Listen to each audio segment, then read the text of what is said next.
నారాయణుడు అంటే యజ్ఞోవై విష్ణు, యజ్ఞస్వరూపమే రామాయణం.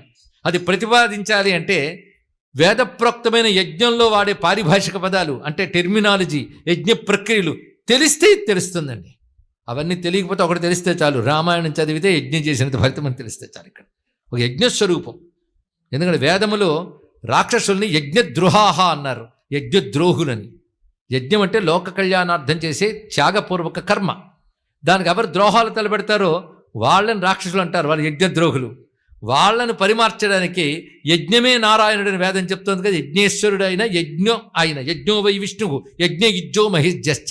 కొంతకాలం క్రితమే గుంటూరులో చెప్పుకున్నాం విష్ణు శాస్త్రం. యజ్ఞస్వరూపుడైన, కానీ యజ్ఞస్వరూపుడైన నారాయణుడు రాముడుగా అవతరిస్తే యజ్ఞశక్తి అయిన వేదము సీతమ్మగా వచ్చింది. అప్పుడు యజ్ఞద్రోహులైన అసుల్ని సంహరించడానికి యజ్ఞములో ఆరాధింపబడే దేవతాంశలతో వచ్చినటువంటి